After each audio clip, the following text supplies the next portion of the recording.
민주당이 재산세 감면 기준을 기존 6억 원에서 9억 원으로 확대하기로 사실상 확정했습니다. 종부세나 대출 규제 완화는 불투명해졌습니다. 홍남기 부총리는 정책의 큰 골격은 유지할 것이라며 변화가 필요한 부분은 다음 달까지 발표하겠다고 강조했습니다. 미국을 방문 중인 문재인 대통령이 우리 시각으로 오늘 밤 워싱턴 DC 알링턴 국립묘지 방문으로 공식 일정에 들어갑니다. 정상회담은 모레 새벽 백악관에서 열리는데 백신 협력과 북핵 해법 등이 논의될 것으로 보입니다. 이재명 경기도지사가 오늘 국회 싱크탱크를 출범시키고 본격적인 새 몰이에 나섰습니다. 윤석열 전 총장을 향해서는 포장지만 공개됐다며 빨리 나와 국민의 판단을 받으라고 직격탄을 날렸습니다. 윤석열 전 총장의 지지 모임도 내일 출범식을 앞두고 있습니다. 코로나19 여파로 지난해 직장인 3명 중 1명이 소득이 줄어든 것으로 나타났습니다. 연령대가 높을수록 더 많이 감소했고 업종별로는 음식 서비스업에서 가장 많이 소득이 줄어든 것으로 조사됐습니다. 국방부 대책 발표 후에도 부실 급식 폭로가 이어지자 서욱 국방부 장관이 13일 만에 다시 전군 주요 지휘관 회의를 소집했습니다. 불량 피복류 사태와 관련해선 납품업체에 대한 무작위 조사를 강화하겠다고 했습니다. 오늘 서울 시흥동에서 5톤 화물차가 다른 화물차와 부딪힌 뒤 4층 상가 건물로 돌진했습니다. 건물에 불이 붙으면서 상인과 운전자 등 최소 2명이 숨지고 6명이 다쳤습니다. 마약성 진통제를 불법 처방받아 투약하거나 판매한 10대 40여 명이 경찰에 붙잡혔습니다. 다른 사람 이름으로 병원에서 마약성 진통제를 처방받아 흡입해왔는데 일부 청소년은 심각한 중독 현상을 겪고 있습니다. 뉴스큐 잠시 뒤에 뵙겠습니다.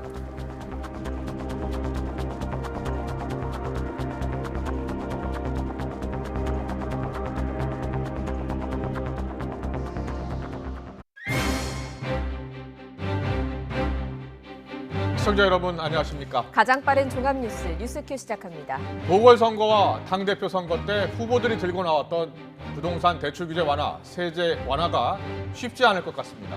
더불어민주당이 다른 규제는 거의 그대로 두고 재산세 감면 기준을 조금 더 높이는 방안을 사실상 확정했습니다. 민주당 부동산 특위에서 논의된 내용인데요. 종합부동산세나 양도소득세 중과는 기존 정책 그대로 추진할 것으로 보입니다. 국회 취재기자 연결해서 알아보겠습니다. 부장원 기자.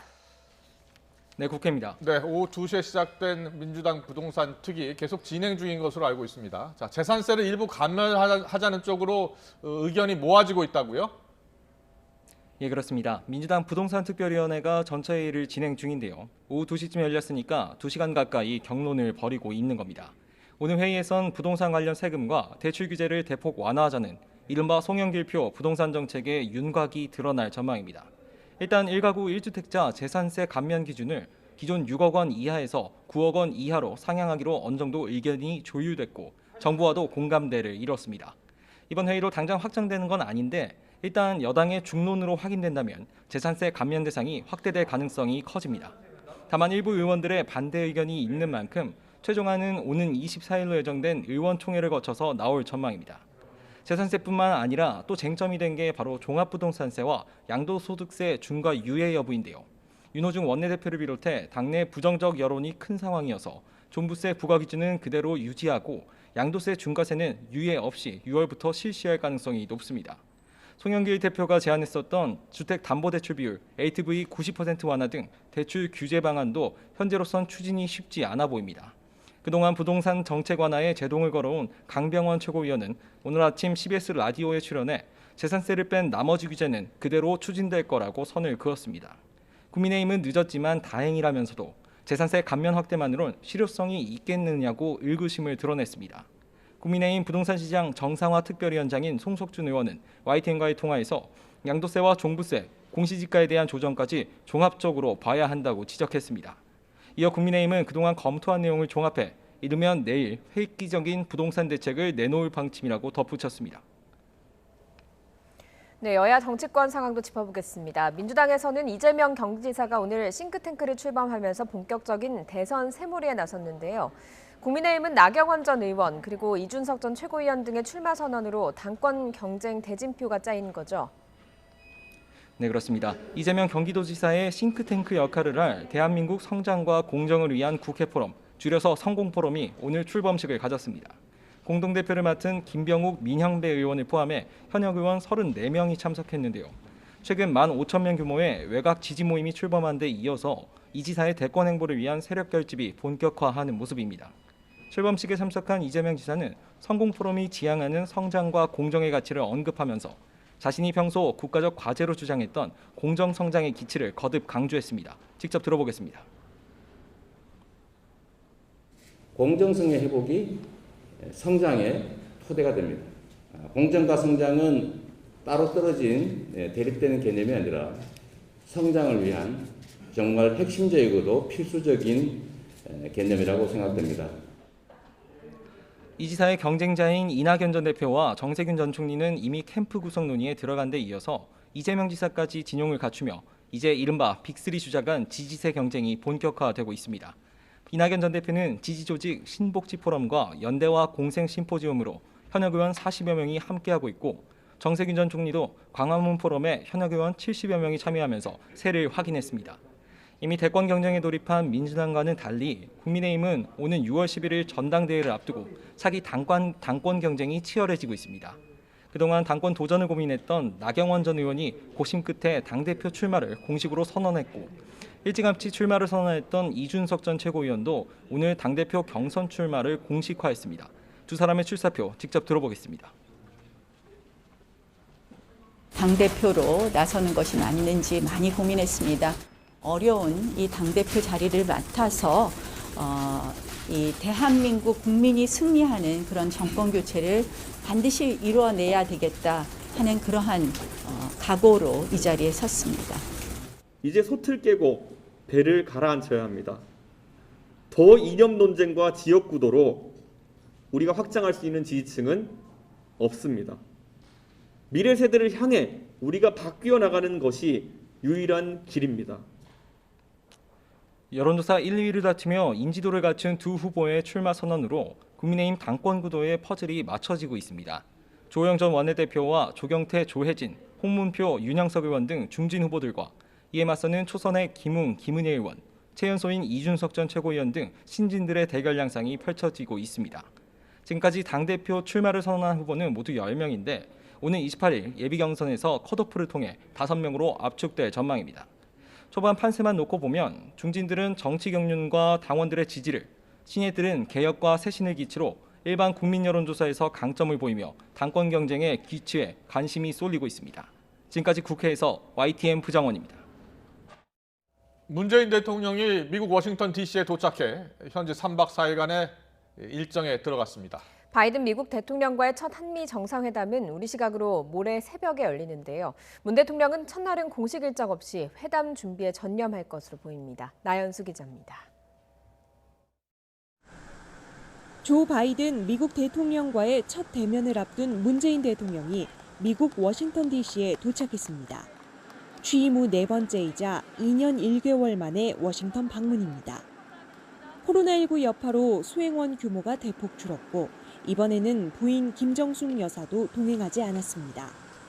문 대통령은 첫날 특별한 일정 없이 비행 여독을 불며 참모들과 함께 한미 정상회담 주요 의제를 꼼꼼히 다시 살필 것으로 보입니다. 코로나19 변수 탓에 출국 직전까지 일정과 의제 조율이 긴박하게 이루어진 만큼 현지에서의 마지막 점검이 중요합니다.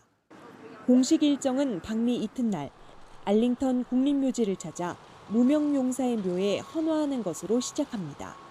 이어 낸시 펠로시 하원 의장 등 미국 하원 지도부와의 간담회가 예정돼 있습니다. 바이든 대통령과의 한미 정상회담은 우리 시간으로 모레 새벽 백악관에서 열립니다. 코로나19 극복을 위한 방역과 백신 협력, 경제 협력과 한반도 비핵화를 위한 대북 정책 등 양국의 공동 현안에 대해 논의합니다. 두 정상은 회담 직후 공동 기자회견을 통해 결과를 발표할 예정입니다. 문 대통령은 회담에 앞서 카멀라 해리스 부통령을 접견하고 회담 후에는 한국전 전사자 추모의벽 착공식에 참석합니다. 마지막 날 미국 최초의 흑인 추기경인 윌턴 그레고리 추기경과 면담하고 애틀랜타로 이동해 SK 이노베이션 현지 공장을 방문하는 것으로 일정을 마무리합니다. 이전 한미 정상회담 때는 백악관 만찬 일정이 포함되어 있었고 동포 간담회 등의 자리도 마련됐지만 이번에는 방역 상황을 고려해 접촉을 줄이되 정상회담 자체에 더 집중하는 모습입니다.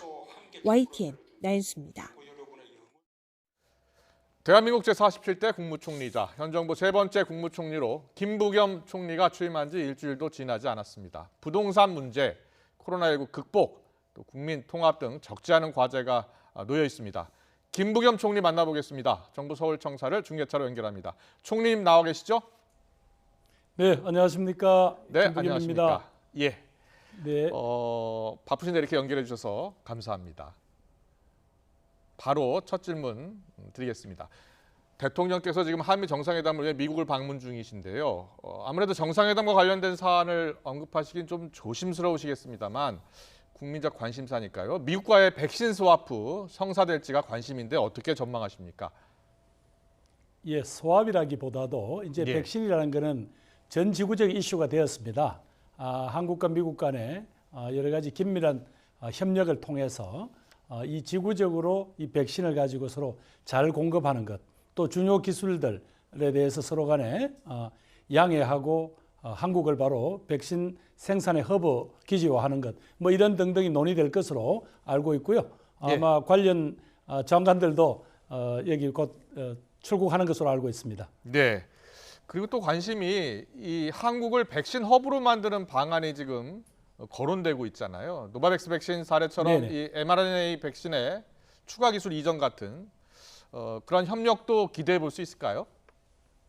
예, 그렇죠. 아까 질문하실 때 소압이라고 이야기하셨는데 그것은 이제 우리가 백신 여러 가지 공급에 있어서 시기를 조정하는 이런 문제였다면 이번에는 결국은 우리가 미국에서 원하는 대로 백신의 원천 기술에 대해서 여러 가지 공개를 하게 될 경우에 거기에 대해서 그만한 정도의 생산 역량을 갖춘 나라들이 전 세계 몇 나라 없습니다.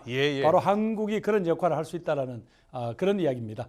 예, 알겠습니다. 좋은 성과 기대해 보겠습니다.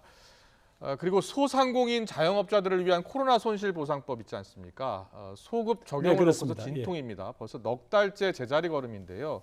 소급 시기를 언제로 하는 게 좋다고 보십니까?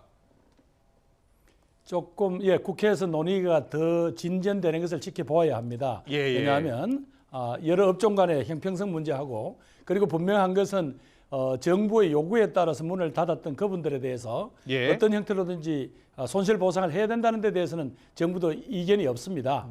그러나 어떤 그런 지적을 받지 않고도 사실상 거의 폐업 수준에 이르렀던 그런 분들에 대한 피해 보상도 우리가 외면할 수가 없거든요. 그렇죠. 그래서 형평성 시비가 생길 수 있기 때문에 국회에서 이제 다음 주에 국회에서 아마 공청회가 열리는 것으로 알고 있고요. 또 이 소상공인들 측에서 처음으로 자신들이 생각하는 입장과 규모를 내놓았습니다. 이제 그런 부분들이 논의의 토대가 될 것으로 생각합니다. 네, 알겠습니다. 좀 적극적으로 좀 해결해 주셨으면 좋겠습니다. 물론 국회 논의 사항입니다. 예, 최선을 다하겠습니다. 예, 감사합니다. 그리고 홍남기 부총리가 이 예산 문제를 들어서 지금 소급 적용 어렵다는 입장입니다. 뭐 여당 아니라면 100조 원까지 든다 이런 생각이거든요. 이러한 반대는 어떻게 극복해야 할까요? 예, 뭐 서로 간에 설득을 해야지요. 약 한 200만에 이르는 우리 자영업자들, 특히 소자영업자들이 많은데 이분들의 생활 자체가 다 무너지고 삶이 이어갈지도 모르는 이런 판에 계속 우리 재정 상황만 이야기할 수는 없습니다. 또 그렇다고 해서 재정 당국이 그렇게 작년과 올해 우리가 100조 가까이 여러 가지 추가로 예산을 투입을 했는데 아무 대책 없이 계속 이렇게 재정을 투입한다는데 한계가 있다라는 그 고민도 우리가 이해는 할 수 있습니다. 그러나 지금은 국가가 책임을 지지 않으면 국민들이 빚을 져야 되는 어려운 상황이니까 저희들끼리 잘 조정을 해보겠습니다. 예, 알겠습니다. 그리고 지금 이 시각 민주당에서는 부동산 특위가 논의 중입니다. 특위에서 논의를 중인데 부동산 규제 완화 방안을 논의하고 있습니다. 총리께서는 아파트값 오른 것은 불로소득이니까 사회에 환원을 해야 한다라는 입장이신데요. 종부세 감면 확대, 대출 규제 완화 여기에 대해서는 어떻게 생각하십니까? 예, 방금 그 질문하신 것 중에서 조금 오해가 있습니다. 사회의 환원이라는 뜻보다는 많은 예를 들면 아파트 값이 많이 오른 지역의 예. 상당 부분은 예. 거기에 혐오 시설이 없지 않습니까? 네. 그런 부분들을 지방에서 감당을 해주었기 때문이니 아. 그런 사회적인 부담을 같이 나누자 하는 예. 그런 취지였고요. 예, 갑자기 뭐 환원을 어떻게 시킵니까? 네. 그런 취지였다는 걸 말씀을 우선 오해를 푸셨으면 좋겠고요. 알겠습니다. 그다음에 결국은 부동산 안정의 최고의 목표는 부동산 가격이 지금 너무 높다고 사람들이 생각하시잖아요. 예. 그래서 이걸 하방으로 그렇다고 서서히 안정시키는 게 우리 부동산 정책의 목표입니다. 네. 따라서 지금 저희들은 아까 이야기한 세제 조정은 그런 여러 가지 조정을 하겠습니다만은 물론 그 중에서는 오늘 재산세 감면 이야기 네. 뭐 이런 부분들이 나왔습니다. 그러나 제일 저희들이 중요하게 생각하는 것은 확실한 공급 확대에 대한 그런 전망과 또 그런 구체적인 어떤 준비된 모습들을 같이 보이게 될 것입니다. 네. 그런데 요새 집값이 너무 올라서요. 대출 받지 못하면 집을 사지 못하는 상황이잖아요. 그래서 대출 규제 완화의 목소리도 있거든요. 여기에 대해서는 어떻게 생각하세요? 그렇죠. 예, 실수요자, 특히 생애 최초로 내 집 마련을 하겠다는 분들에게 지금의 현재 DTI, LTV 이 규제 자체가 너무 말하자면 규제가 엄격하다. 그래서 그분들은 그럼 내 집 마련의 꿈을 포기하란 말이냐라는 그런 항의가 있다는 걸 알고 있습니다. 따라서 그분들에게 실수요자 그리고 생애 최초 아파트 주택을 마련하겠다는 분들을 위한 그런 어떤 방안은 역시 같이 함께 마련될 것입니다. 예, 알겠습니다. 그리고 앞서 이제 부동산 가격 안정에 대해서 이야기해 주셨는데 지금 오늘 나온 자료를 보니까요. 이사 대책 발표 이전 수준으로 지금 집값 상승이 다시 되기 시작했습니다. 그래서 현재 진행 중인 공급 대책으로는 좀 부족하지 않나 이런 이야기가 나오고 있어요. 그리고 서울시의 재건축 재개발 규제 완화에 대해서도 정부가 좀 입장을 정해야 되지 않을까라는 생각인데 어떻게 생각하세요? 예, 이 부분에 대해서는 오세훈 시장님이 들어선 이후에 여러 가지 검토를 하고 있는 것으로 알고 있습니다. 예. 이것은 정부하고 또 서울시 등 지방자치단체 간에 여러 가지 긴밀한 협의를 하겠습니다. 네. 그러나 어느 분들도 모두 다 현재 이 주거대책 또 부동산 대책에 대한 이 국민적인 이 절망적인 어떤 상황을 극복해보자는 것을 잘 알고 있습니다. 예. 따라서 저희들이 협의를 통해서 그 대안을 마련할 것이고요. 분명한 것은 그냥 네. 자꾸 이제 정부가 이 정책이 공수표가 될 것이라는 그런 생각을 하시는 것 같은데 아닙니다. 이제 공급 확대라는 게 구두선이 아니고 예. 구체적으로 정부는 동원할 수 있는 그런 토지 또 그런 어떤 땅이 있느냐 확실히 보여드리겠습니다. 확실히 보여주신다고 하니까 지켜보겠습니다. 네. 그리고요, 최근 이 관세평가분류원 유령 청산 문제도 있고요. 예. 지금 직원들의 아파트 네네. 특별 공급 논란이 됐습니다. 이틀 전에 바로 지시하셨죠. 엄정한 조사 네. 그리고 특공 회수 가능 예, 예. 여부 검토하라고 지시하셨는데 어떻게 보고 받으셨습니까? 아니죠. 이제 지금 조사를 하고 있을 건데 네. 분명히 아까 제도상 뭔가 허점과 미비가 있었습니다.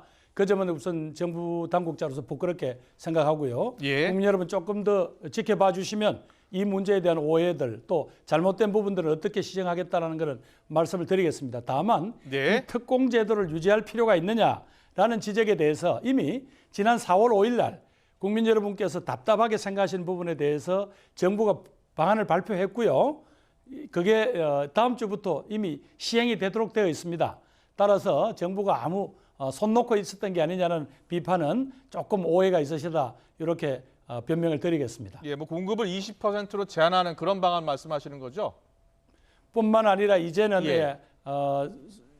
반드시 수도권에 있는 기관이 본사가 이전했을 때만 혜택을 받을 수 있다는 거 하고요. 예. 장기적으로는 그 공무원들이 장기적으로 집 한 채 이상 갖게 되지 못하게 그런 어떤 서약서를 받는다든가 이런 강력한 조치를 취할 것이고요. 네. 또 그분들을 위한 여러 가지 임대 시설이나 주거 시설 이런 부분들에 대해서 저희들이 같이 네. 준비를 하겠습니다. 알겠습니다. 그리고 이 특혜를 받아서 아파트 분양받아서 이게 평가 차익 아니면 시세 차익을 얻은 부분 있지 않습니까?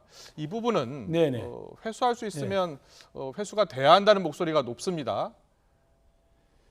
예, 뭐 여러 가지 국민 보편적인 정서는 분명히 그렇다는 걸 알고 있습니다. 예. 그러나 여러분도 잘 아시겠습니다만 이 부분은 또 상당한 또 여러 가지가 법적 다툼이 예상되는 부분입니다. 예. 따라서 제가 섣불리 이렇게 하겠습니다라고 그런 큰 소리를 치지 못하는 부분이니까 이해를 해 주시고요. 그러나 예. 그 과정에서 제도 허점을 속였다든가 뭐 이런 부분들이 있다면 네, 그 네. 부분에 대해서는 정부가 단호한 입장을 취하겠습니다. 알겠습니다. 그런데 일부 언론에서 지금 다른 부처에서도 부당한 특혜 의혹, 특공 의혹 제기가 잇따르고 있는데요. 그래서 이참에 지금 뭐 조사 중입니다만 전수조사 이야기가 나오거든요. 한번 다 조사를 해서 잘못된 부분은 고쳐보자 이런 의견이 있는데 여기에 대해서는 어떻게 보세요? 예, 뭐 이 문제도 제가 이 자리에서 뭐 적극적으로 답을 드릴 수는 없습니다만 예. 결국은 국민들은 이 공정이라는 우리 정부의 어떤 최초의 약속이 자체가 무너진 거 아니냐고 지금 화가 나신 거잖아요. 예. 그리고 국민들은 그런 질책을 알고 있기 때문에 네. 이것도 함께 같이 검토해서 다음에 저희들이 입장 발표를 할 때 말씀드리겠습니다. 네, 시원한 정책, 속 시원한 대안 내놓으신다고 얼마 전에 약속하신 거 들었습니다. 기대하겠습니다. 그리고요. 네, 최선을 다하겠습니다. 알겠습니다. GTX D 노선 여쭤보겠습니다. 이 김포, 부천 구간으로 정해지면서 지역 주민들의 반발이 지금 거센데요. 국토부가 또 노선 연장을 검토한다고 하면서 이런 논란도 있습니다. 주민이 반발하면 정부 정책이 오락가락 해서 되겠느냐. 이런 또 반론도 있습니다. 자, 총리님 생각은 어떻습니까?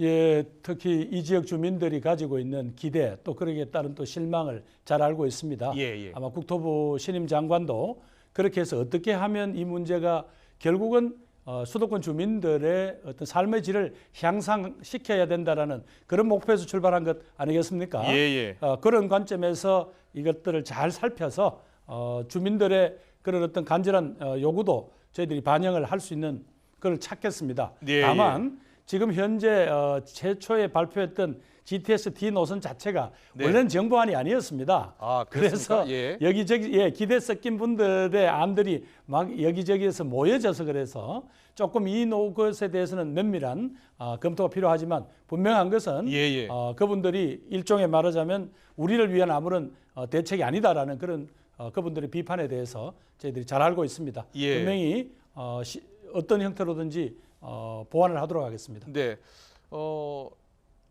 총리님 과거 국회의원 하실 때 지역구가 김포 쪽 아니셨습니까? 저는 군포였죠. 아, 예. 군포셨군요. 지금 예. 이번에 GTX C 노선이 지나가는 경기도 군포였습니다. 예. 알겠습니다. 아무튼 지역 주민들이 이 지하철 연장에 대한 기대가 컸고요. 이게 좌절되면서 네. 크게 실망하고 있는 것 같습니다. 좀 적극적으로 지원 대책 내놓으셨으면 좋겠습니다. 가상화폐 이야기 네. 잠깐 하겠습니다. 지금 가상화폐 시장에 300만 명 가까운 사람들이 지금 투자를 하고 있습니다. 선의의 피해자를 좀 보호해야 하는 것 아니냐라는 지적도 나오고 있고 총리께서도 그런 생각 갖고 있는 것으로 알고 있는데요. 자, 투자자 보호 방안 언제쯤 나오겠습니까? 예, 뭐 거래 참가자는 지금 500만이 넘는 것으로 저희들이 파악을 하고 있습니다. 예. 그래서 정말 많은 국민들에게 여기서 어떤 잘못된 그런 어떤 관리 때문에 피해가 발생하면 그건 크죠. 다만 이 이제 가상자산 혹은 뭐 가상화폐라는 게 얼마나 위험한가 하는 것은 어제 중국의 조처 때문에 가상화폐 시장이 얼마나 흔들렸습니까? 예. 또 일론 머스크 테슬라 예. 오너의 말 한마디에 15%가 가격이 출렁일 정도로 맞습니다. 이 시장이 예. 가지고 있는 위험성은 우리가 다 알고 있어야 될 것 같습니다. 그러나 예. 정부는 이 국민들을 보호하기 위해서 금년 9월 24일까지 이 거래소가 반드시 투명하게 관리될 수 있도록 거래소 등록을 확실한 조건 하에서 받도록 하겠습니다. 네, 그리고 네. 그 과정에서 국민들이 엉뚱한 어떤 사기라든가 이런 피해를 당하지 않도록 지금 정부가 조사를 하고 있는 중입니다. 네. 그런데 내년부터 정부가 가상화폐 수입에 대해서는 또 소득세를 부과하기로 했잖아요. 투자자 네. 보호는 안 해주고 세금만 걷는다 이런 지적이 나옵니다. 어떻게 생각하십니까? 예, 이건 또 다른 문제라고 봐야죠. 우리들의 과세의 원칙은 기본적으로 소득이 있는 곳에 세금이 있다라는 겁니다. 아까 말씀드린 투자자 보호 부분에서 정부가 혹시 부족한 부분이 있다면 그것은 계속 정부에게 요구를 하시고 그렇게 할 수 있지만 그렇다고 소득이 발생한 부분 그것도 250만 원 기본 공제를 해드립니다. 예. 그 다음에 소득에 대해서는 모든 소득에는 다 세금을 내지 않습니까? 예. 가상자산 시장에 참여하고 있는 국민 여러분들도 그런 점을 이해해 주셨으면 좋겠습니다. 알겠습니다. 마지막으로요. 최근 야당과 경제계를 중심으로 이재용 삼성전자 부회장 사면론이 계속 나오고 있잖아요. 앞서 청문회 과정에서 의견을 수렴해서 대통령께 전달하겠다라는 입장을 밝히셨는데 어떻게 좀 정리가 되셨습니까? 예, 다음 달 초부터 예. 우리 대기업군 혹은 중소중견기업군 또 벤처 기업군 이렇게 해서 제가 쭉 그분들하고 서로 간담회를 갖도록 그렇게 지금 추진 중입니다.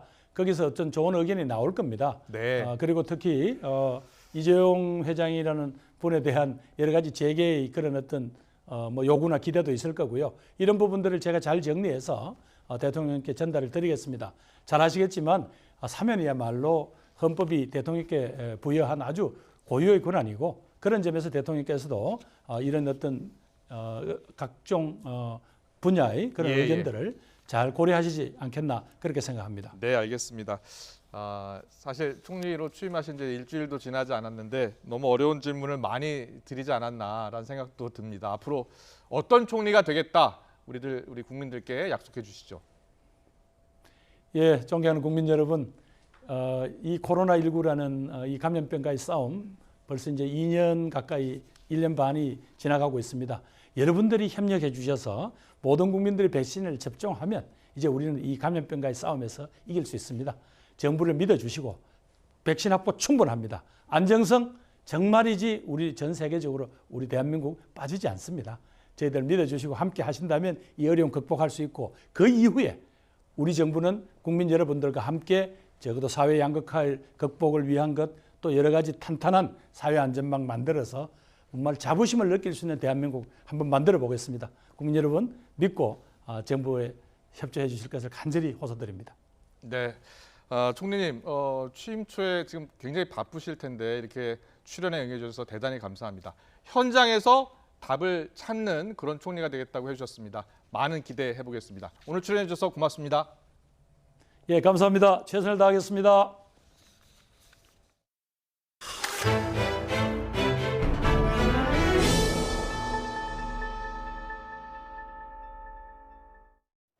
네, 더불어민주당이 부동산 규제 완화의 일환으로 재산세 감면 대상을 확대하기로 사실상 확정했다라는 소식 앞서 전해드렸는데요. 예. 오후 2시쯤 민주당 부동산 예, 그렇습니다. 특별위원회가 전체 회의를 가졌고 이제 막 회의가 끝난 것 같죠? 예, 지금 회의가 끝났다는 소식이 들어왔고요. 현장에서 논의 결과를 브리핑했습니다. 들어보겠습니다.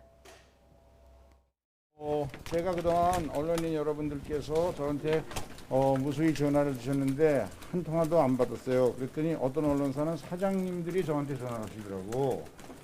그래서 이거는 어쩔 수 없이 제가 그 말씀을 드렸고 지금 여러분께도 드리고 싶은데 이 부동산 대책은 잘 아시는 것처럼 하나의 정책만으로는 원하는 효과를 거둘 수가 없고 조세, 세금도 국세, 지방세 여러 종류가 있지요. 금융, 공급 대책, 또 규제, 다른 주택 규제 대책 이런 것들이 다 하나로 폴리시 믹스를 이루어서 발표되어야만 국민들이 이해도 하고 정책 효과도 생길 수가 있습니다.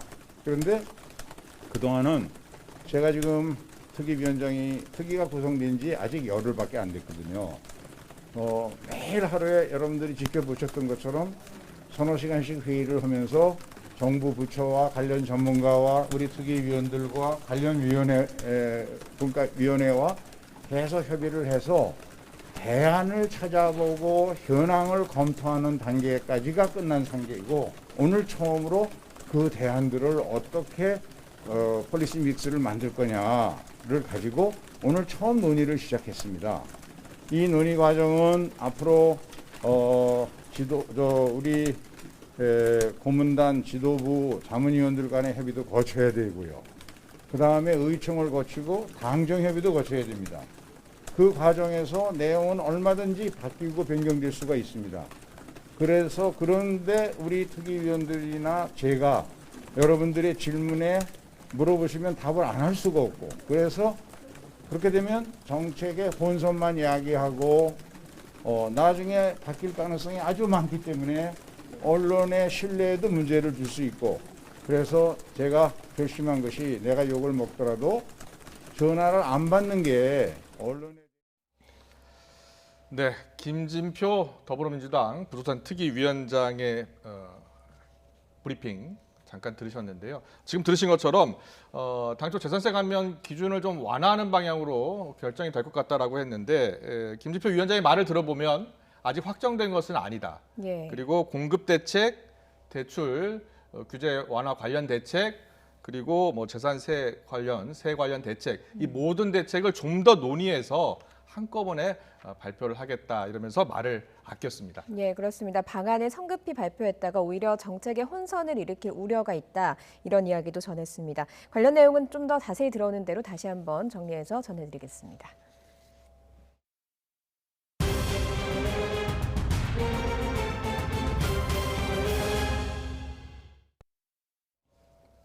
서울 강동구 일대 노래 연습장 수십 곳에서 발생한 확진자가 40명을 넘었습니다. 강남구 체육시설 확진자도 18명까지 늘어나는 등 이른바 산밀 환경에서 집단 감염이 이어지고 있습니다. 또 때이른 더위로 인한 에어컨 사용이 방역의 변수로 떠올랐습니다. 현장에 나가 있는 취재기자 연결합니다. 김혜린 기자.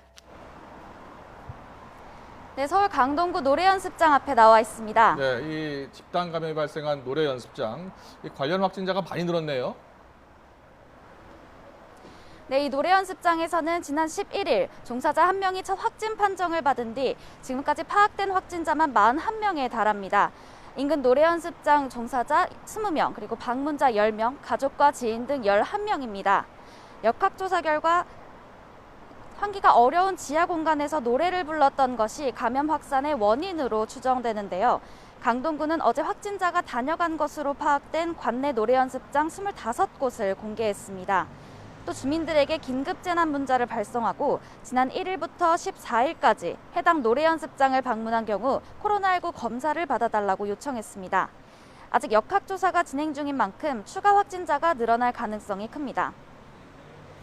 네, 전국 곳곳에서도 집단 감염이 이어지고 있는데요. 무더위가 방역의 복병이 될 수 있다, 이런 지적이 나오고 있죠. 네, 그렇습니다. 서울 영등포구의 한 음악 연습실에서는 지난 15일 첫 확진자가 발생한 뒤 지금까지 19명이 확진 판정을 받았습니다. 교회 관련 집단 감염 사례도 이어지고 있는데요. 서울 구로구의 한 교회에서는 지금까지 모두 10명이 확진 판정을 받았고 경기 안산시와 부천시 관련 누적 확진자는 각각 15명, 11명이 됐습니다. 서울 강남구 실내체육시설과 관련한 확진자는 어제 하루 7명이 추가로 확진돼 누적 18명이 됐습니다. 이렇게 집단 감염이 발생한 장소는 대부분 밀접, 밀집, 밀폐, 이른바 산밀 조건이 갖춰진 실내 공간입니다.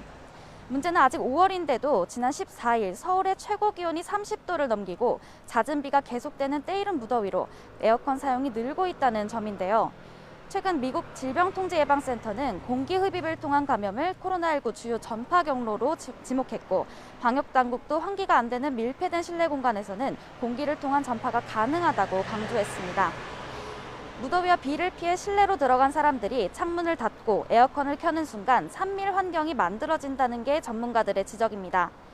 특히 지난해 5월에는 하루 평균 확진자가 23명에 불과했지만 올해 5월은 지금까지 하루 평균 확진자가 580명으로 25배에 달하면서 더욱 주의가 필요한 시점입니다. 곧 본격적인 여름이 찾아오는 만큼 산밀 조건의 감염 취약 시설에 대한 환기 대책을 강화해야 한다는 목소리가 커지고 있습니다. 지금까지 서울 강동구 노래연습장 앞에서 YTN 김혜린입니다. 질병관리청은 코로나19 발생 이후 해외 입국자 검역 단계에서 확진자 약 3,700명을 발견해서 국내 유입을 차단했다고 밝혔습니다. 특히 국립인천공항 검역소는 지난해 9월 이후 변이 바이러스에 대한 집중 검역으로 지금까지 확진자 794명을 발견했습니다. 정부가 백신 구매 국제 프로젝트인 코백스 퍼실리티를 통해서 확보한 화이자사의 코로나19 백신 29만 7천여 분이 내일 새벽 1시 반쯤 국내에 도착합니다. 이 백신은 화이자사의 벨기에 공장에서 생산된 제품으로 75세 이상 어르신 접종에 활용됩니다. 코로나19 백신의 종류를 달리해서 접종하는 이른바 교차 접종에 대해서 정부가 임상시험을 진행할 계획입니다. 중앙방역대책본부는 오늘 브리핑에서 국립보건연구원에서 국내 아스트라제네카 백신 1차 접종자들에 대해서 화이자 등 다른 백신과의 교차 접종 임상 연구를 진행할 예정이라고 밝혔습니다. 코로나19로 우리 삶의 곳곳의 모습이 많이 바뀌고 있습니다. 일터에는 어떤 영향을 미쳤는지 설문조사한 결과가 나왔는데요. 3명 가운데 1명꼴로 소득이 줄어들었고 일하는 방식도 달라졌다고 답했습니다. 김경수 기자입니다. 한국고용정보원이 지난해 8월부터 11월까지 537개 직업 종사자 16,000여 명에게 코로나19가 미친 영향을 물었습니다. 38.7%가 임금이나 소득에 변화가 있었다고 답했는데 감소했다는 응답이 35.8%, 증가했다는 2.9%에 그쳤습니다. 연령대가 높을수록 소득이 줄었다는 사람이 많았고 특히 60대 이상에서는 절반 이상을 차지했습니다. 소득 감소는 학력이 낮을수록 경험했다는 답변이 많았고 여성이 남성보다 6% 정도 많았습니다.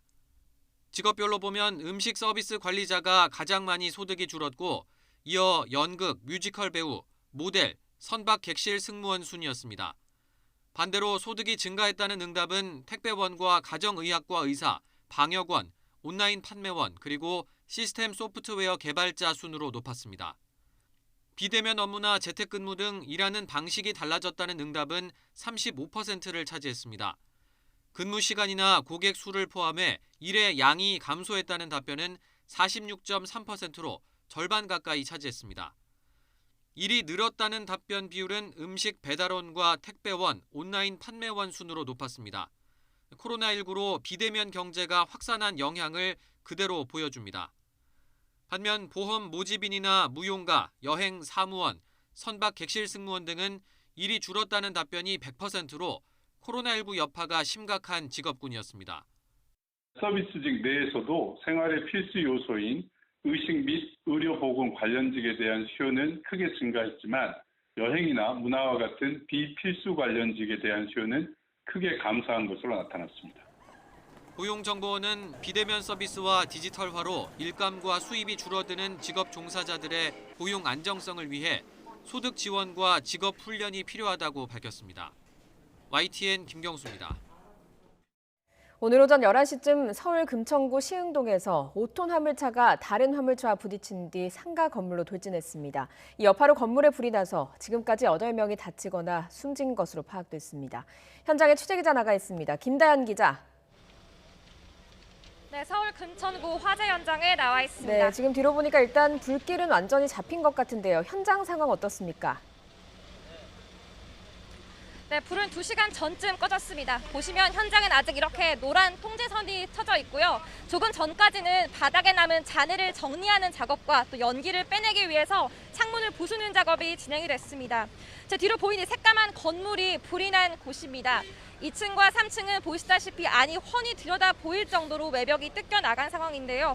옆에 딸린 작은 부속 건물, 과일 가게는 완전히 무너져 내렸습니다. 안타까운 인명 피해도 나왔습니다. 지금까지 8명이 숨지고 다친 것으로 확인됐습니다. 상가에는 공인중개사와 미용실 등이 입점해 있었는데요. 옆에 붙어있는 부속 건물, 과일 가게 부근에서 여성 2명이 숨진 채 발견됐다고 소방당국은 밝혔습니다.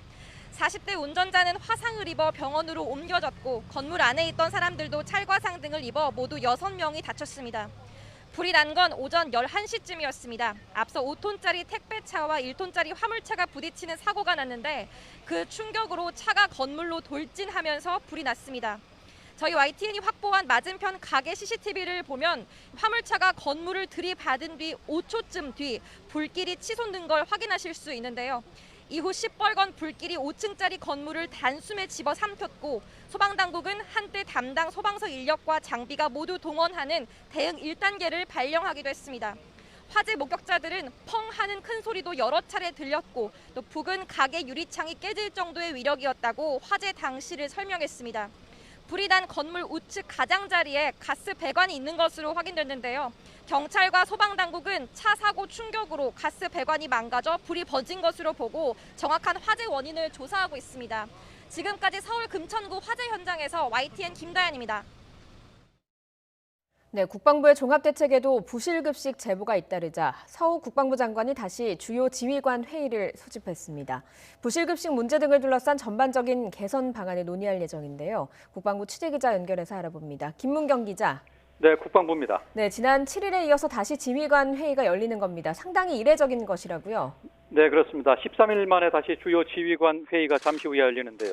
서욱 국방부 장관이 육해공군 참모총장과 해병대 사령관 등을 화상으로 연결해 진행할 예정입니다.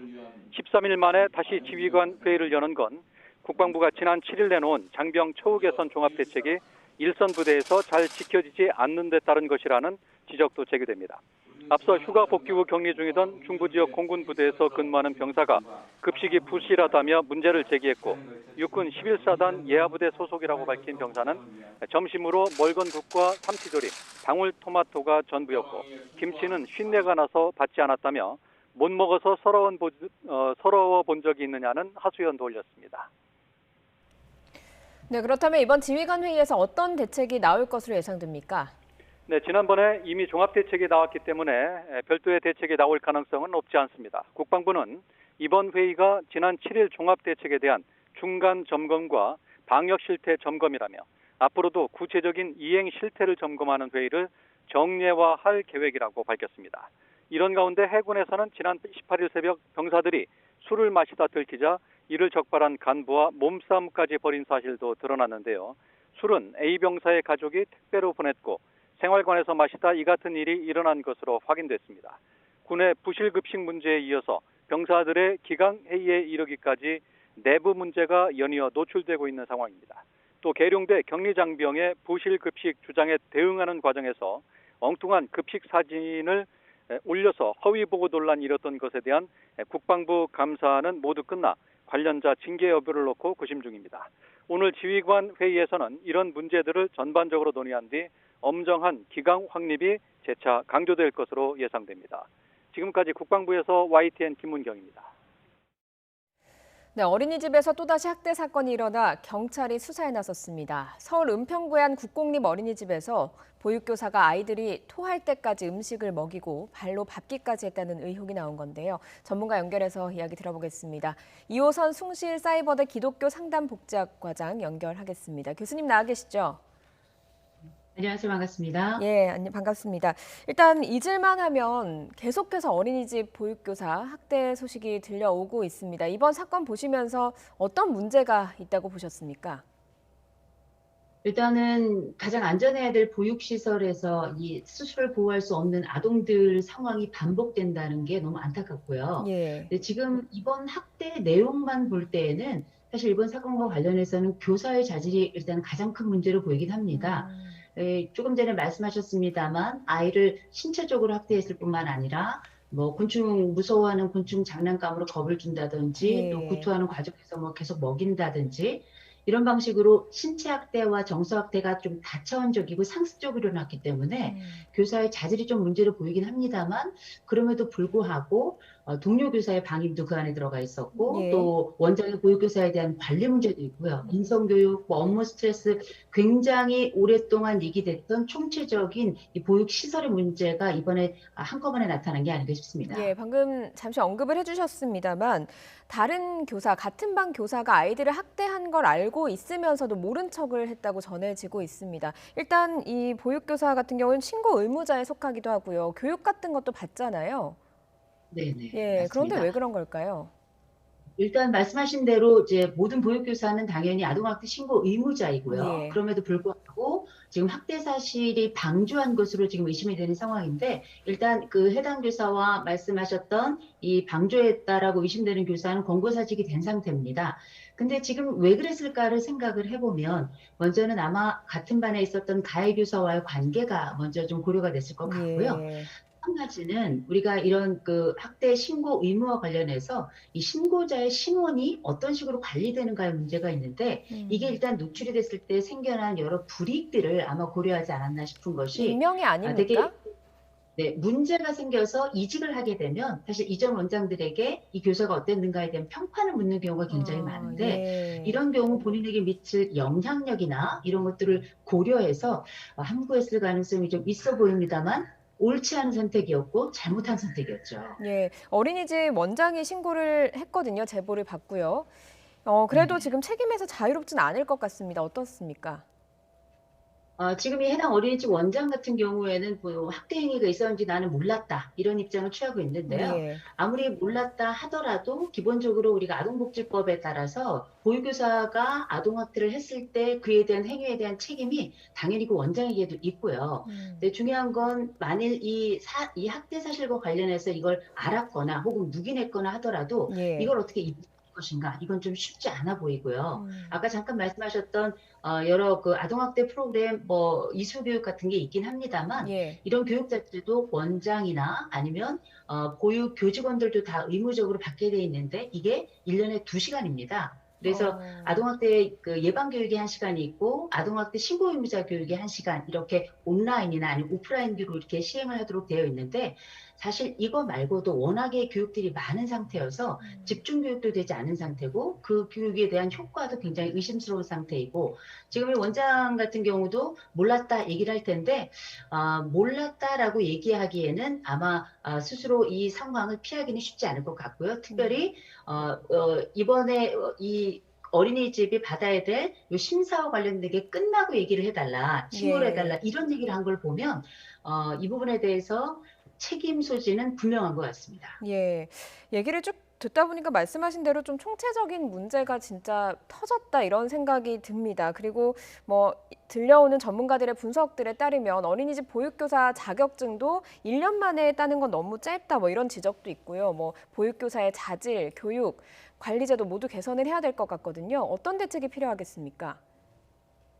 일단은 보육교사 자격증 자체가 다른 교육과 관련된 자격증에 비해서 조금 좀 짧게 딸 수 있는 건 맞습니다만, 거기도 이제 해당하는 교육이라든지 실습은 어느 정도 잘 이루어지고 있다고 보이고요. 문제는 이런 자격증을 딴 다음에 이후 이어지는 관리와 거기에 해당되는 또 연속 교육이 굉장히 중요할 텐데, 사실상 우리가 뭐 많이 알려진 것처럼 실제 보육 아동 대비 지금 보육교사가 맡고 있는 아동이 너무 많습니다. 너무 많고요. 특별히 뭐 현장에 있는 분들은 다 하시는 말씀입니다만 평가를 위한 행정 업무가 어마어마하게 하고요. 많고 또 처우도 굉장히 좋지 않은 데다가 이제 워낙에 부모님들이 아이들이 또 적다 보니까 여러 가지 민원들도 처리해야 될 것들이 많은데 사실상 이 자격증이 어떠한가의 차원보다도 이 교사들이 보육에 집중할 수 있을 만한 여러 시스템이 좀 갖춰져야 되고 또 아까 우리가 함께 이야기했던 의무교육에 있어서도 좀 실효성 있는 교육들이 진행이 돼서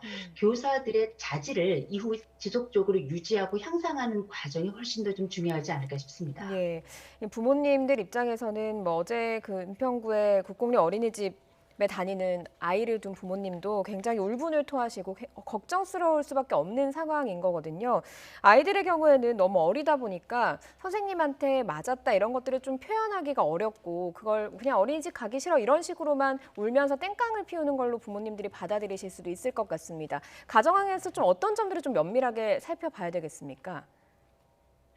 일단은 부모님들께서 여러 염려들이 굉장히 많으십니다만 먼저 우리가 원칙적으로 몇 가지를 좀 말씀드리면 좀 도움이 되지 않을까 싶은데요. 가장 첫 번째로는 아동에 대해서 면밀하게 관찰을 좀 하셔야 됩니다. 이번 같은 경우는 만 4세반에서 발생한 일인데 이 아이가 나 맞았어 라고 얘기를 하지 않았으면 아마 이 사건은 묻혔을 수도 있었을 거예요. 그래서 아이가 하는 이야기에 대해서 쉽게 넘어가지 마시고 자세히 잘 듣고 관찰하고 몸에 대한 그 여러 관찰뿐만 아니라 아이가 같은 반 아이들과 어떻게 지냈는지 혹시 아이의 표정이 많이 어둡진 않은지 아니면은 여러 예상치 못했던 통증을 호소하진 않는지 이런 것들을 좀 봐주셔야 되고요. 그러기 위해선 아이에게 섬세하게 묻고 아이와 함께 대화하는 시간을 많이 갖는 것도 중요할 겁니다. 네. 또 한 가지는 우리가 이런 기관에 함께 할 동안에는 여러 부모님들이 계신데 서로 잘 모르는 경우들이 많아요. 그런데 부모님들이 서로 네트워크를 좀 형성하시고 아이들이 지금 어떻게 지내고 있는지 서로 함께 논의하는 과정도 중요하고 부모들이 가지고 있는 일종의 모니터링단을 또 함께 운영하시면 좀 좋고요. 우리가 또 기관이 무조건 잘못하는 게 아니라 정말 잘하고 아이들 보육에 최선을 다하는 기관이 많은데 이런 기관들과 평소에 좀 관심을 갖고 유기적인 관계를 선생님이나 원장님하고 잘 갖춰 놓는 것도 굉장히 아동학대를 예방할 뿐만 아니라 가정에서 할 수 있는 중요한 대응이라고 볼 수 있을 것 같습니다. 예, 알겠습니다. 어린이집 학대 소식이 자꾸만 들려오고 있어서 부모님들 그리고 보는 사람으로 하여금 마음이 상당히 안 좋고 안타까운 마음이 듭니다. 이런 소식이 좀 들려오지 않았으면 좋겠고요. 가정에서도 면밀하게 말씀하신 것들 챙기는 것이 중요할 것 같습니다. 여기까지 듣겠습니다. 이호선 숭실사이버대 기독교 상담복지학과장이었습니다. 고맙습니다. 입니다.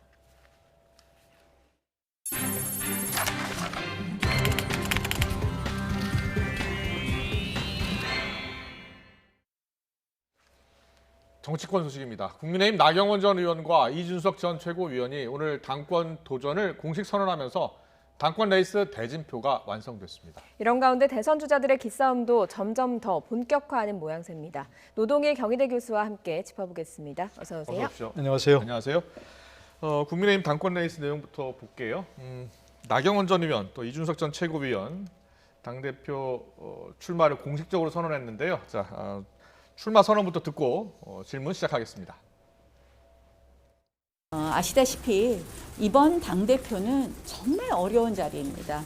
제가 고차 방정식이라는 말씀을 드렸는데 우리 당 안에 훌륭한 후보들만을 갖고 치를 수 있는 그런 대선이 아닙니다. 이 모든 과정에서 통상의 당대표가 아니라 전시를 지휘할 장수가 필요한 그런 당대표고 어떻게 보면 가시밭길이고 정말 십자가를 지고 가는 이런 어려운 이 당대표 자리를 맡아서 이 대한민국 국민이 승리하는 그런 정권 교체를 반드시 이루어내야 되겠다 하는 그러한 각오로 이 자리에 섰습니다.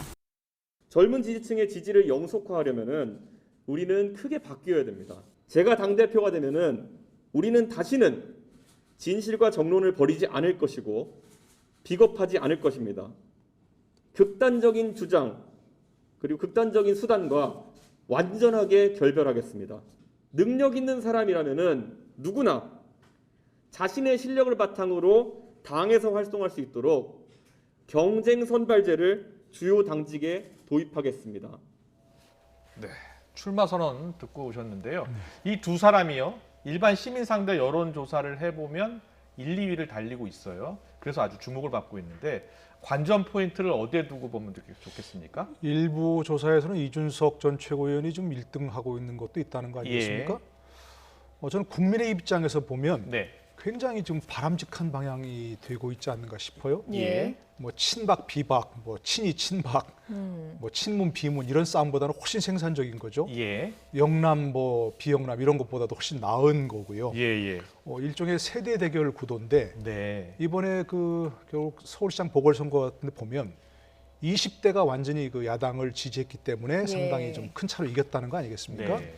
그거 보면 상당히 관심을 끌 수 있는 부분이 있는 것이고 또 만약에 저런 그 새로운 세대가 대표가 돼 만약 이런다면 현실화 된다면 더더구나 젊은 세대들의 그 어떤 을을 국민의힘으로 야권으로 끌어들일 수 있는 그런 계기도 될 수 있기 때문에 현재 국민의힘 입장에서는 굉장히 좋은 그런 구도라고 생각이 됩니다. 지금 구도를 보면 중진 대 신진 대결 구도가 지금 좀 짜여지고 있는 건데 나경원 전 의원의 그 출마 선언을 보니까요. 전시를 지휘할 장수가 필요하다. 통상의 당대표와는 좀 달라야 한다. 이렇게 강조를 했거든요. 어떻습니까? 좀 자신의 그런 경륜 이런 것들을 좀 강조한 거라고 볼 수 있겠습니까? 그러니까 뭐 리더십의 어떤 그 가치는 여러 개죠. 지금 말씀하신 대로 뭐 굉장히 어떤 노련한 장수가 필요할 때도 있겠고, 아니면 완전히 그냥 뭐 좌고우면하지 않고 치고 나가는 어떤 결단력이 필요할 때도 있겠고. 근데 지금 상황을 보면 어떤 그 국민의힘 입장에서 보면은 완전히 과거 이른바 좀 이제 보수 이미지, 좀 낡고 그 오래된 이미지.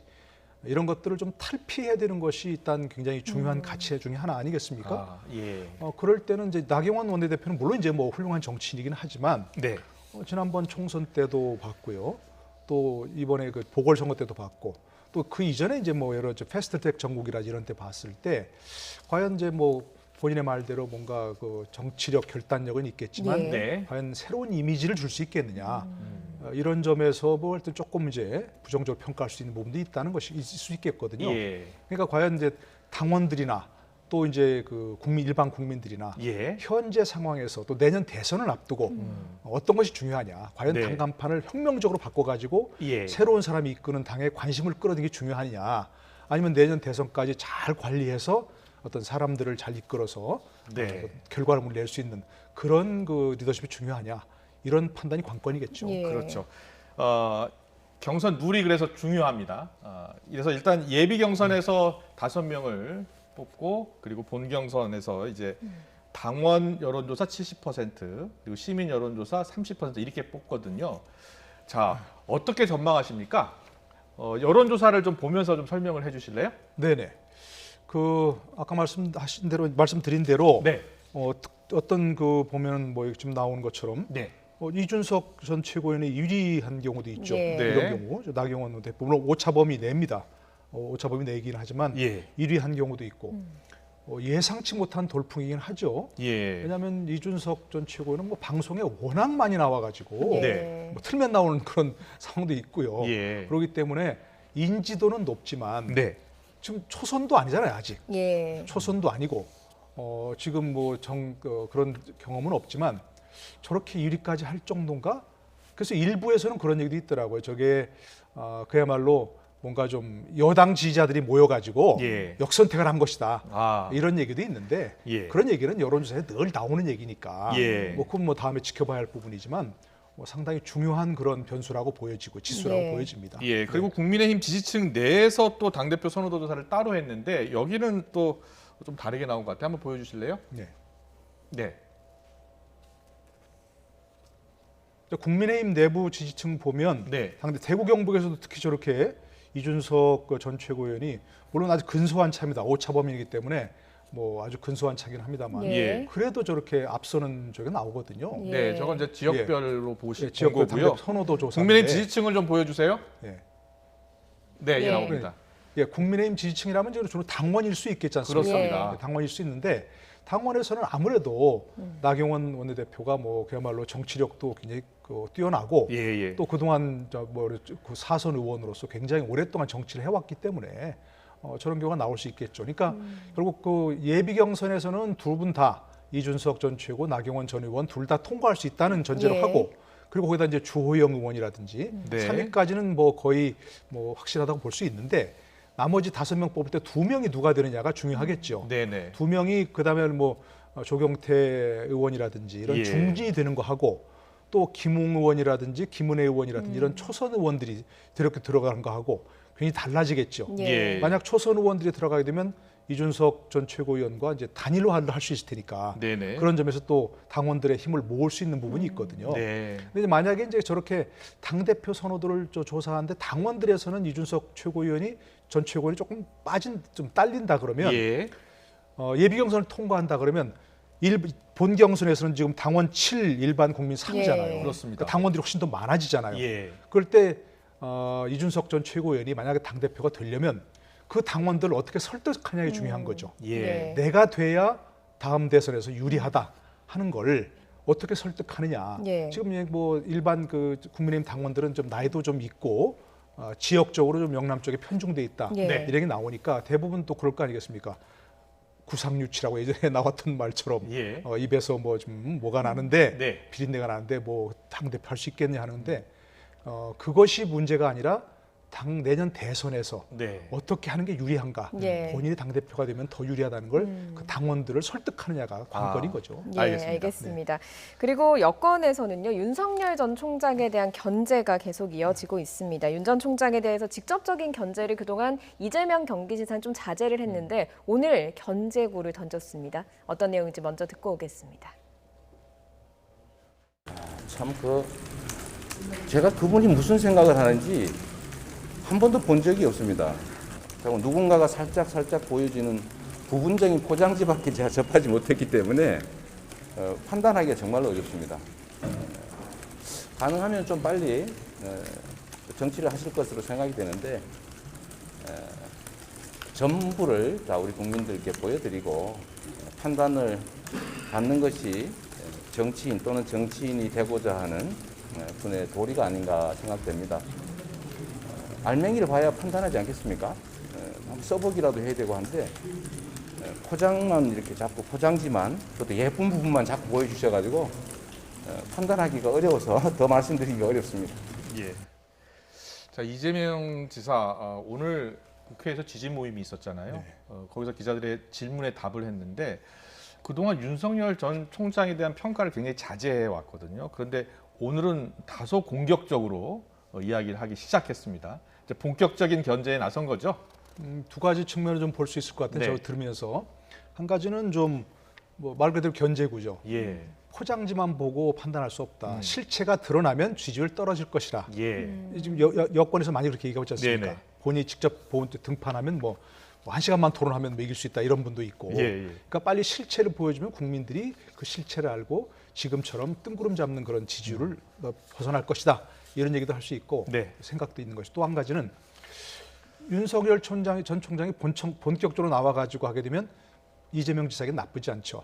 예. 지금 1대1 구도가 된다면 네. 윤석열 전 총장과 예. 많은 여론조사에서 양자 대결 구도를 했을 때 윤석열 전 총장과 앞서거니 뒤서거니 할 수 있는 건 지금 현재 여론조사상 예. 이재명 지사가 유일하지 않습니까? 예. 그러니까 윤석열 전 총장이 본격적으로 나서서 본인과 2대 양자 구도를 여권과 야권의 양자 구도를 보여주면 본인도 나쁘지 않다. 그렇군요. 본인이 예. 확실한 주자를 나설 수 있다. 아. 이런 희망도 좀 섞여 있는 거 아닌가 싶습니다. 예. 굉장히 여유 있지 않습니까? 예. 얘기하는 부분이. 그렇습니다. 예. 자신감에 넘치는 그럼요. 표현입니다. 예. 이재명 지사 저 이야기를 한 게 싱크탱크였습니다. 오늘 자신의 싱크탱크인 대한민국 성장과 공정을 위한 국회 포럼 공식 출범을 한 건데 어떻게 보면 좀 당내 세력을 넓혀가는 모습을 좀 보이고 있지 않습니까? 지금 그 이재명 지사 유일한 약점이 과연 경선을 통과할 수 있냐 이렇게 예. 얘기했지 않습니까? 예. 왜냐하면 친문은 아니다. 네. 그 친문들의 본격 견제가 시작될 것이다. 예. 그리고 친문들이 또 친문 후보를 내세우면 굉장히 제대로 된 치열한 싸움이 될 것이다. 당내 예. 경선에서. 네. 근데 지금 친문 후보를 내세울 사람이 없지 않습니까? 없어졌지 네. 않습니까? 예. 이른바 민주주의 4.0인가요? 예. 거기서 좀 후보를 내세우려고 하다가 그 워크숍조차 지금 무산돼 예. 버렸지 않습니까? 그러니까 마땅하게 지금 친문 후보로 내세울 수 있는 사람이 마땅치 않고 시간도 없습니다. 9월 달까지 확정해야 되는데 당헌을 바꿔야 지금 늦출 수 있는데 당헌 개정도 지금 부정적이지 않습니까? 예. 송영길 대표도 그냥 가야 된다 이렇게 얘기하고 있고요. 그러면 어떻게 하면 그 현역 의원들의 선택이 이기는 쪽으로 가는 수밖에 없는 거죠. 예. 이기는 게 내 편이다. 이쪽으로 가는 것이고 예. 네. 낮에는 친문이다가 또 살짝 안쪽에서는 또 바깥쪽에서는 또 이재명 지사한테 우리 친하지 않습니까? 예. 라고 하는 분 지금 실제로 그러지 않습니까? 예. 매일 어떤 이재명 지사에게 가서 네. 지지하겠다는 사람이 한두 명씩이라도 늘어나는 상황이거든요. 그렇군요. 예. 예. 오늘 이재명 지사가 언급한 윤 전 총장 보니까 뭐 최근에 반도체 연구소를 방문했더라고요. 그런데 어떻게 보십니까? 이재명 지사가 언급한 것처럼 정치를 할 것으로 보이는데 이제 좀 가능하면 빨리 전부를 국민께 좀 보여드려야 되는 거 아니냐 이런 의견에 대해서 어떻게 보세요? 글쎄 저는 개인적으로는 예. 윤석열 전 총장이 정치를 안 했으면 좋겠다는 생각은 변함이 없는데요. 예. 본인이 저렇게 가서 지금 노동 문제 가서 전문가 만나고 네. 외교안보 전문가 만나고 예. 또 반도체를 특별히 가서 좀 하는 것은 예. 국민들의 관심사를 좀 보겠다는 거 아니겠습니까? 네. 관심 있다. 예. 그러니까 정치를 하려고 생각을 하는 것 같아요. 네네. 그러나 이제 어떻게 시작을 하느냐가 중요한 문제 아니겠습니까? 예. 불쑥 내일 나타나고 저 정치하겠습니다 이렇게 하기도 어렵지 않습니까? 예. 뭔가 이렇게 계기를 잡아야 명분을 잡아야 되는 건데 왜 내가 나설 수밖에 없느냐를 예. 얘기해야 되는데 그게 마땅치 않은 거죠 사실은. 근데 이제 만약에 정치를 본인이 하겠다면 그것도 본인이 만들어내야죠. 길이 없으면 길만 있는 것만 따라가는 게 아니고 예. 길이 없으면 만들어내야 되는 게 예. 정치력이니까 네네. 어떤 명분을 잡으려면 본인이 그것을 창조해내는 것도 이런 명분 때문에 저는 대선에 나서겠습니다. 정치를 하겠습니다. 예. 라는 쪽으로 분명히 얘기를 하고 국민들이 그걸 납득할 수 있어야 되는데 예. 그것도 어떻게 만드느냐가 사실은 본인이 해내야 할 일이죠. 네. 알겠습니다. 네, 윤석열 전 총장이 언제쯤 나타나느냐 되게 국민들의 큰 관심사이기도 한데 언제쯤 나타날지 어떤 길을 만들어서 나올지 지켜보도록 하고요. 또 정치권에서는 또 링 밖에 있는 다른 인물들이 대안으로 떠오르고 있습니다. 김동연 전 부총리가 그중 한 명인데요. 정치권의 줄다리기가 펼쳐지고 있습니다. 이광재 민주당 의원의 발언 들어보고 오겠습니다. 김동연 부총리하고는 교감을 하고 있습니다. 김동연 부총리 스스로도 저는 문재인 정부 초대 부총리라고 말씀을 하셨고 저한테 말씀하실 때도 사람이 살아가는데 신의가 중요하다라는 말씀을 하시더라고요. 김동연 부총리는 그 민주당이나 이광재 의원과 함께 할 수도 있다 그런 말씀이십니까? 그러면? 그건 더 두고 봐야 될 일이죠. 네, 김동연 전 부총리가 계속 언급이 되고요. 최근에 뭐 최재형 감사원장도 이야기가 나오고 있습니다. 어떻게 보십니까? 지금 등판 시기를 좀 놓쳤다는 지적도 있고 어떻게 전망하세요? 김동연 전 부총리 같은 경우하고 이제 최재형 감사원장은 조금 다른 케이스로 보이는데요. 김동연 부총리는 김종인 위원장이 소환해서 지금 뜬 거 아니겠습니까? 그렇습니다. 윤석열 전 총장한테 계속해서 왜 전화 안 하느냐, 왜 만나러 안 오냐, 이런 식으로 자꾸 얘기하다가 결국 소식이 없으니까 이제 김동연 또 전 부총리로 간 거 아니냐 이렇게 의심할 수밖에 없는데 김동연 전 부총리도 여러 가지 뭐 강연을 하고 다니긴 하지만 과연 그분이 뭐 대선 출마하겠다 생각한 적은 별로 없는 것 같고요. 그에 대해서 본인이 뭐 의지를 밝힌 적도 없기 때문에 전혀 그렇게 지금 현재 대선 주자로서 뭐 야권의 플랜 B다. 이렇게 보기는 어렵고요. 최재형 감사원장은 아예 저는 언급하지 않는 게 좋다고 생각합니다. 윤석열 전 총장이 정치를 하지 말았으면 좋겠다고 하는 제 생각은 뭐냐면 만약에 정치판에 본격적으로 나서면 지금까지 윤석열 전 총장이 해왔던 그 검찰총장으로서의 행보 이게 다 정치적으로 공격받을 수밖에 없는 거죠. 얼마나 중요한 수사가 아직 남아 있습니까? 매듭을 지어야 할 수사들이. 근데 그게 다 정치적으로 해석될 수밖에 없다는 거죠. 마찬가지로 최재형 감사원장도 그분이 정말 문재인 대통령 말대로 감사원장으로서 제대로 일을 하고 있는 거 아니겠습니까? 더더구나 내년 1월까지가 임기고요. 중간에 던지고 나올 수도 없는 얘기고. 그러니까 자꾸 최재형 감사원장을 대선 관련해서 무슨 뭐 이렇게 언급하는 것은 저는 절대로 바람직하지 않은 거라고 생각합니다. 알겠습니다. 그리고 오늘 국회 법사위 전체 회의에서요. 사회권을 놓고 여야가 대치했습니다. 이 모습 영상으로 보고 질문 더 이어가겠습니다.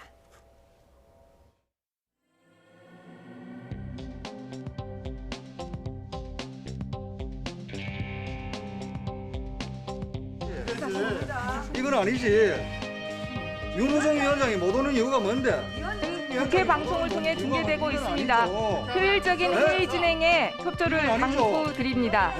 회의장을 출입하시는 모든 분들은 코로나19 그러면 의사일정 제1항 감사 선임의 건을 상정합니다. 그러면 안 되지. 왜 이래요?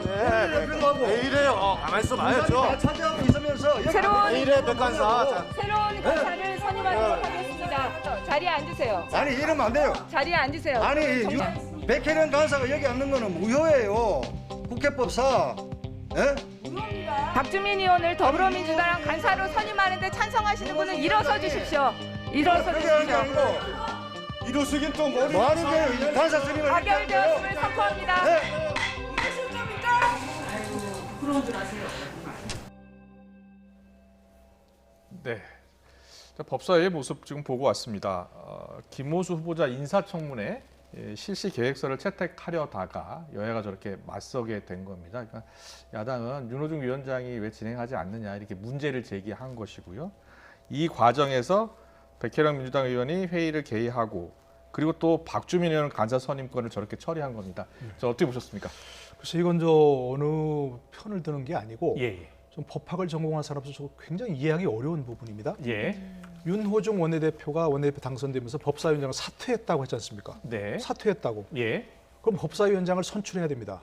법사위원장 선출은 본회의에서 선거를 하게 돼 있습니다. 상임위원장은. 근데 지금 그게 전혀 안 열렸잖아요.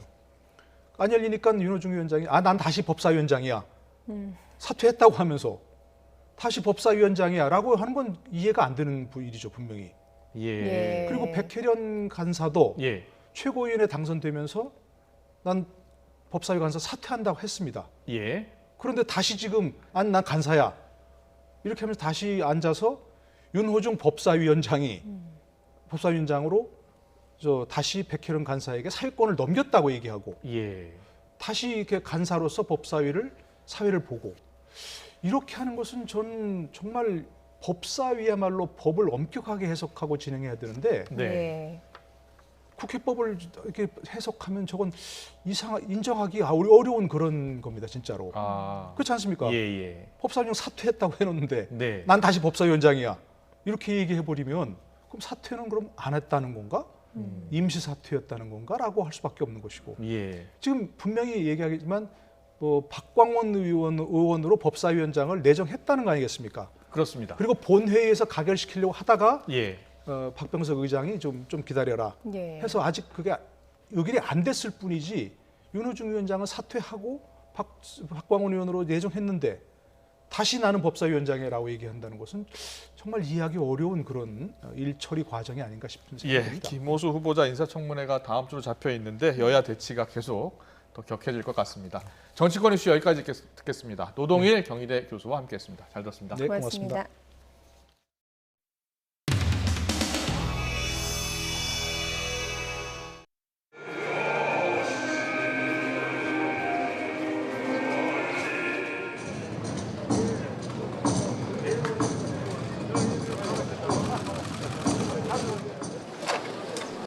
누구지 저 사람? 안철수요. 잠시 후 오늘 법석을 알리고 북부에 이어 장막 건중 소리가 온누리에 울려 퍼지고 있습니다. 불기 1565년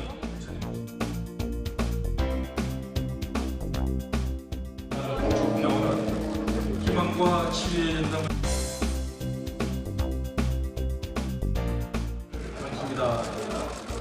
코로나19로 어려운 여건 속에서 국민과 불자 모두의 고통을 치유하고 부처님의 자비와 희망이 온 세상에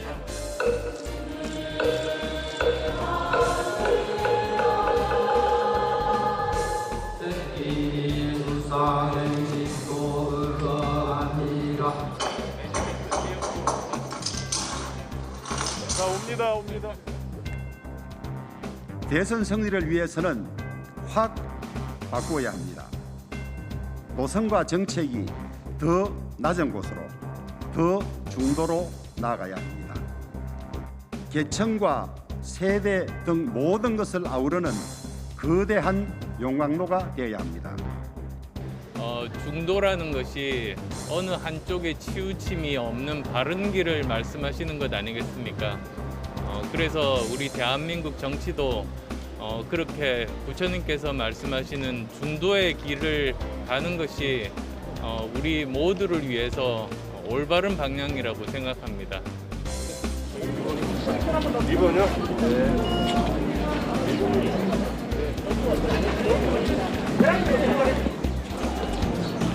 내일 금융 참가하시죠. 해보자. 아니 누구 달 건데? 의원님 화이팅.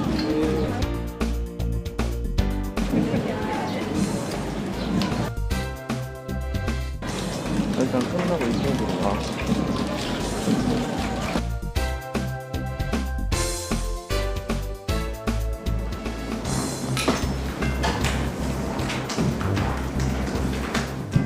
아까 제가 모두 발언에서 잘못 읽은 부분이 있어서 정정하겠습니다.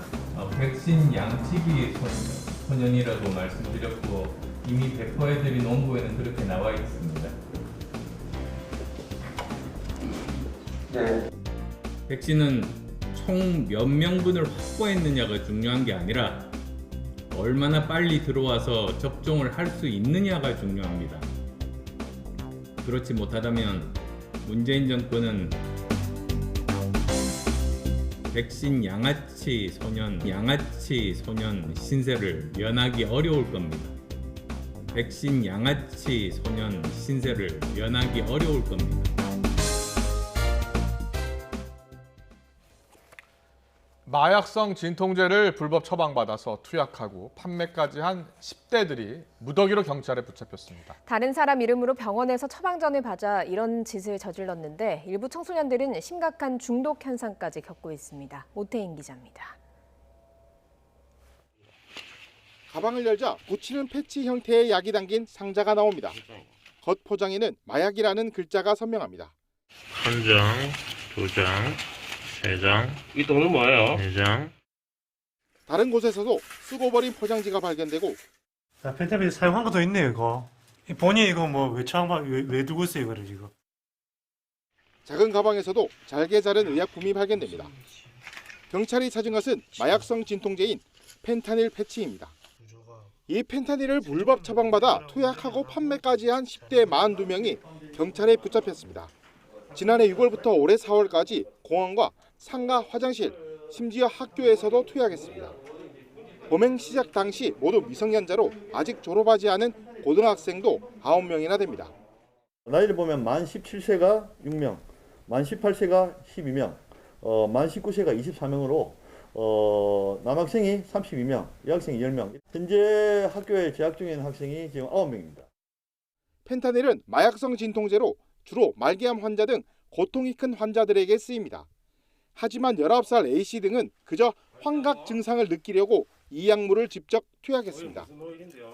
병원에서 별다른 신분을 확인하지 않는다는 점을 노려 자신과 다른 사람 이름으로 처방을 받는가 하면 또 과거 병력, 투약 여부 같은 개인정보를 다른 병원에서 확인할 수 없다는 점을 노렸습니다.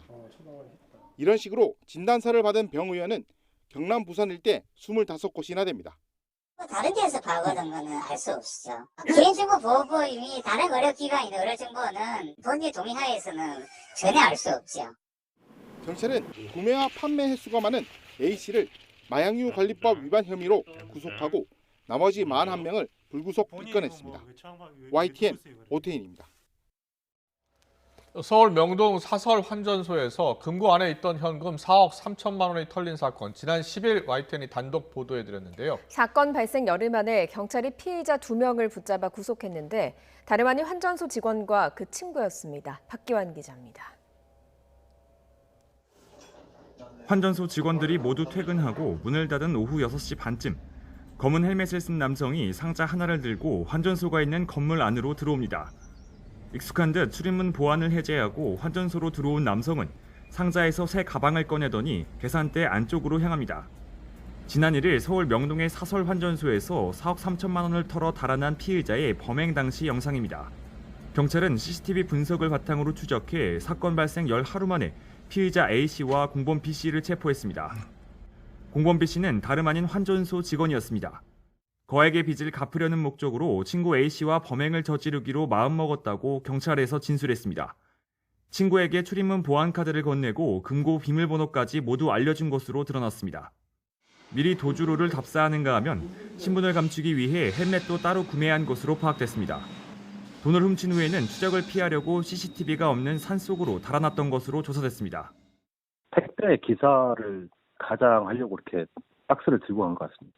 조사하는 과정에서 다 시인했고요.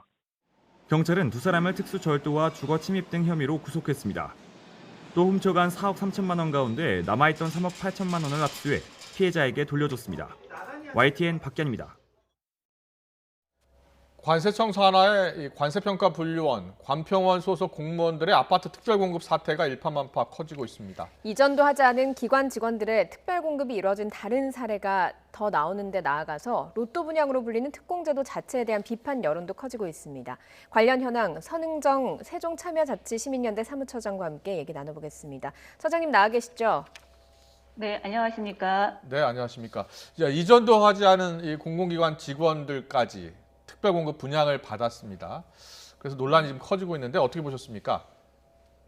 국가기관의 총체적인 어떤 행정 오류가 있었다고 보는 거고요. 그 속에서 특공 자격에 대한 근거가 없는 예. 관세평가 분류원이 이제 혜택을 받은 사안이기 때문에 이런 일이 왜 생긴 건지 그리고 앞으로 어떻게 대책이 나올 건지에 관해서 주의 깊게 지금 보고 있습니다. 예. 그 현장에서 보시기에요. 2017년 특별 공급 당시와 비교해서 시세 차익이 상당하다 이렇게 전해지고 있거든요.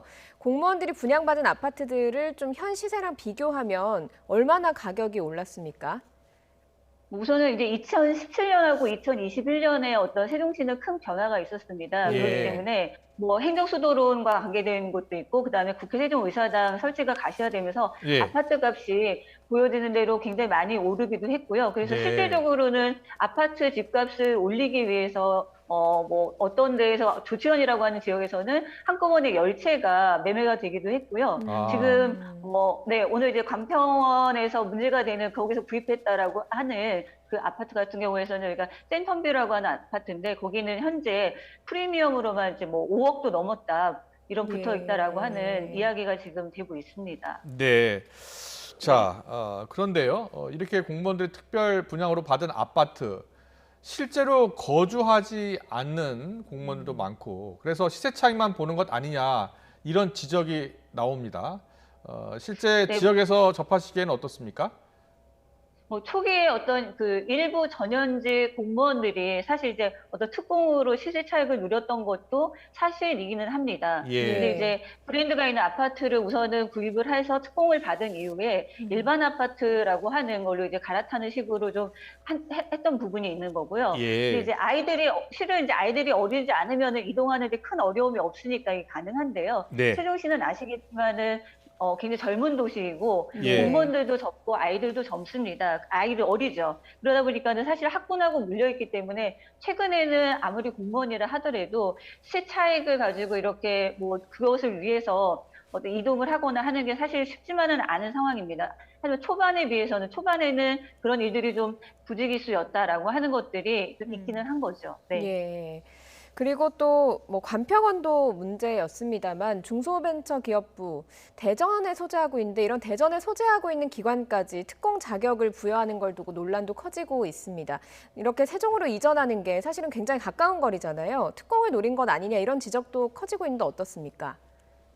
저는 이제 중기부 이전은 실은 이제 대한민국의 행정 시스템을 완비하는 그런 정비하고 하는 국가 공동체 발전이라고 하는 관점에서 봐야 한다라고 문제를 접근해야 된다고 보는데요.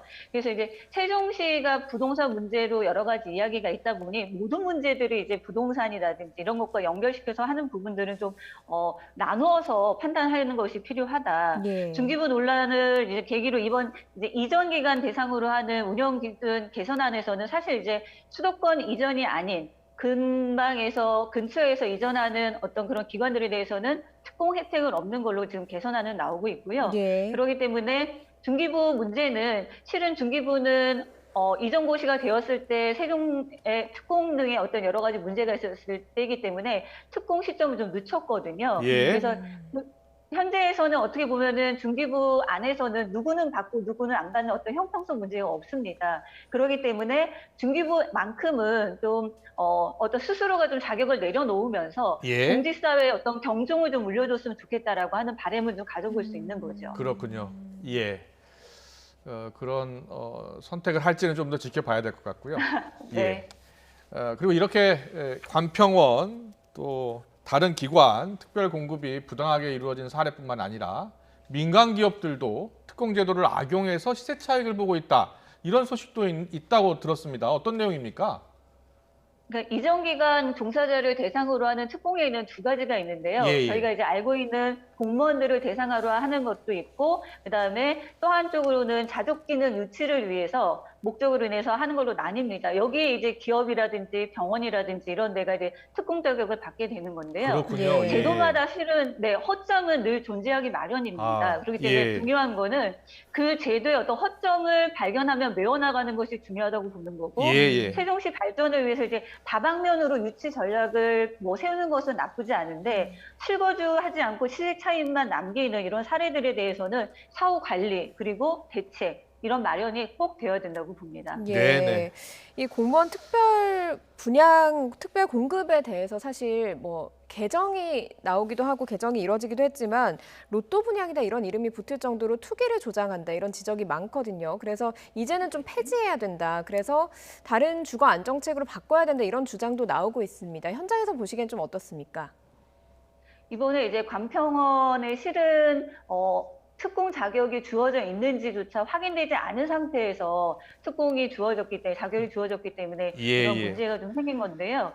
개선안이 여러 차례 나오기는 했었습니다. 하지만 특별공급의 문제점은 반드시 전폭적으로 개선해서 어떤 건강하게 작동할 수 있도록 하는 것이 반드시 필요하다고 보고요.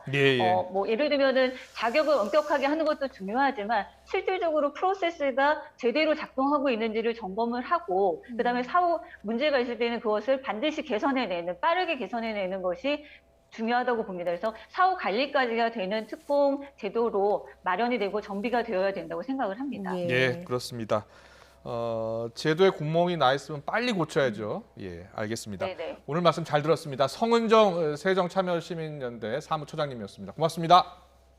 네.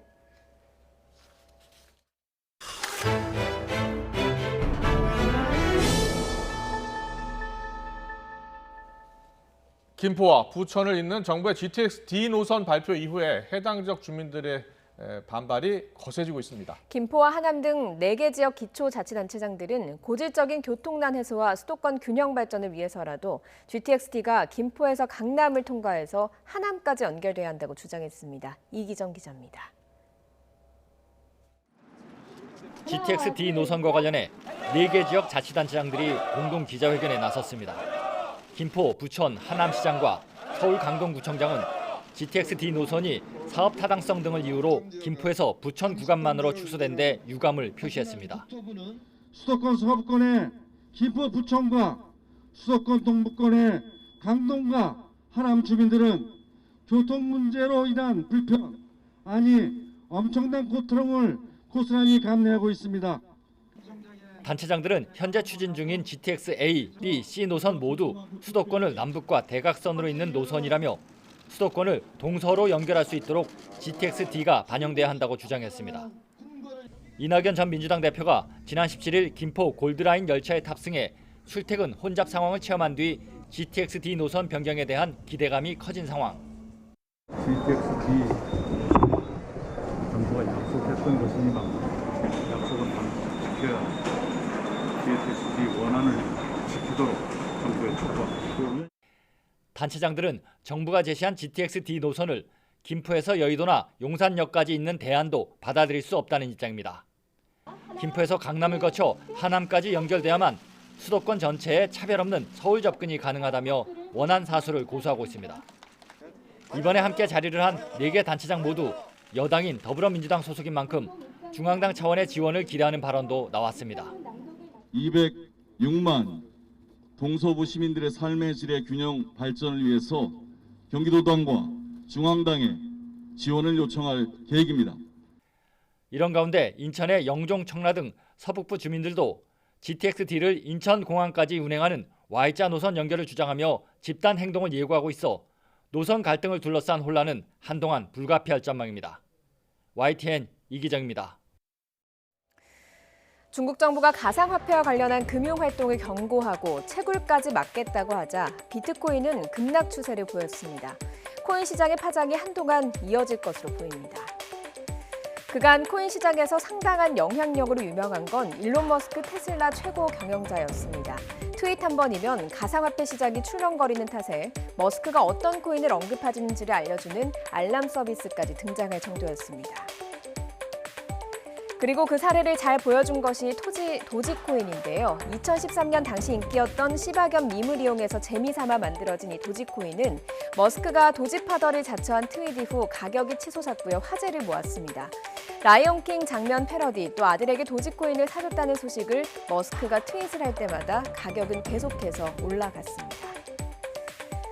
문제는 가격이 급락할 때도 마찬가지였다는 겁니다. 일론 머스크는 미국 유명 프로그램 SNL에 출연하기로 하면서 코인 시장에 호재가 있을 것으로 기대감을 모았지만 정작 도지코인은 사기다라는 발언을 하면서 시장에 충격을 안겼습니다.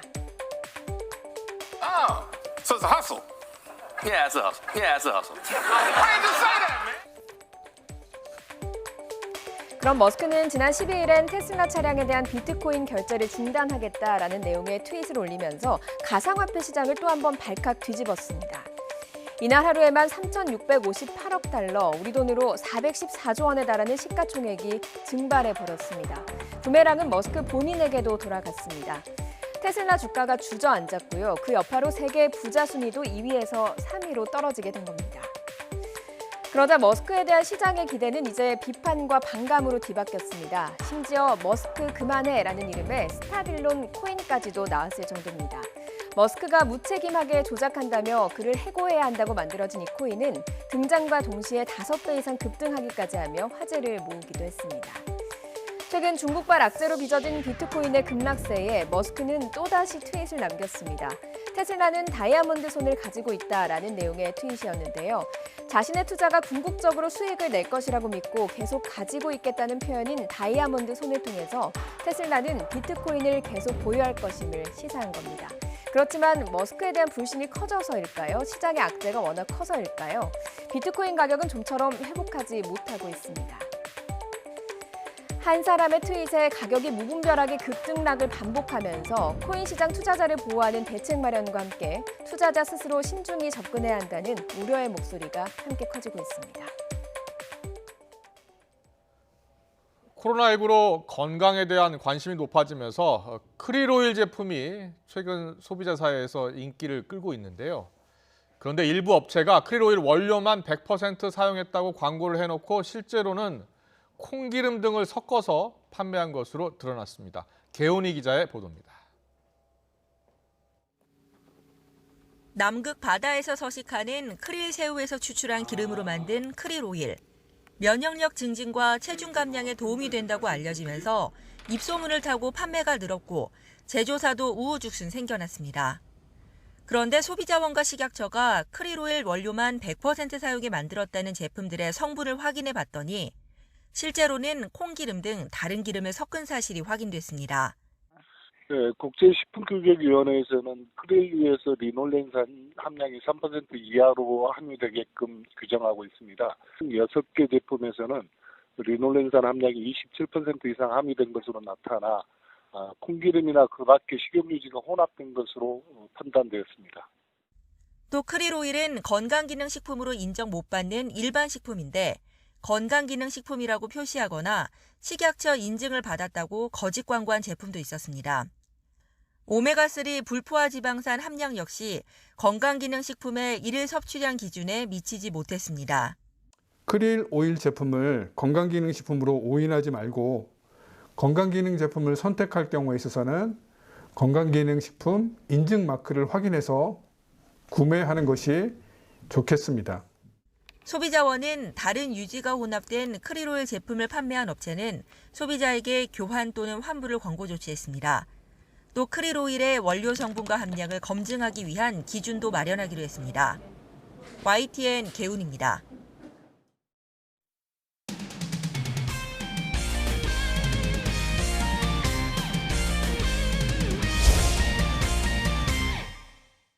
도쿄올림픽 개막에 대한 불안감과 불확실성 속에 토마스 바흐 IOC 위원장이 승부수를 던졌습니다. 올림픽 개막 전까지 전 세계 선수단 대부분의 백신 접종을 완료하겠다며 자신감을 보인 건데요. 김재영 기자가 보도합니다. 최근 일본 내 여론조사에서 도쿄올림픽 취소를 원한다고 밝힌 응답자는 60%에 육박했습니다. 코로나19 긴급 조치 기간을 연장하고 대상 지역도 확대한 상황에서 이상할 게 없는 결과입니다. IOC의 입장은 여전히 확고합니다. 바흐 위원장은 올림픽 선수단의 백신 접종 현황을 깜짝 공개하며 안전성을 재차 강조했습니다. At this moment, already as many as 75% of the residents of the Olympic Village are already vaccinated. This figure will be well above 80% for the Olympic. 도쿄올림픽 방역 규정상 백신 접종은 권고 사항이지만 실제로는 우리나라를 비롯한 참가국 대부분이 접종에 속도를 내고 있습니다. 올림픽 개막을 불과 2달여 앞두고 IOC가 백신 접종을 전면에 내세우는 건 올림픽이 코로나 대확산의 진원지가 될 수 있다는 일본 내 불안감을 진정시키려는 목적으로 보입니다. このワクチンを受けてくるんだというお話でございました。非常にこれも安心安全につながってくる鍵となってくると思います。 IOC는 또 각국 선수단의 의료진 인원을 늘려 방역 상황을 지원하겠다는 계획도 공개했습니다. 일본 내 올림픽 반대 이유 가운데 하나인 의료진 부족을 고려한 대책으로 해석됩니다. 하지만 불안감을 해소하기엔 한계가 있습니다. 7月のオリンピック開催の直前まで緊急事態宣言下の日本社会になるわけですね。ますます責任を持って安全安心のオリンピック開催ということは 도쿄올림픽 반대 청원에 35만 명 이상이 동의한 가운데 IOC와 도쿄 조직위원회는 올림픽 개최 방안을 최종 점검하는 조정위원회 회의를 월요일부터 사흘 일정으로 개최합니다. YTN 김지영입니다.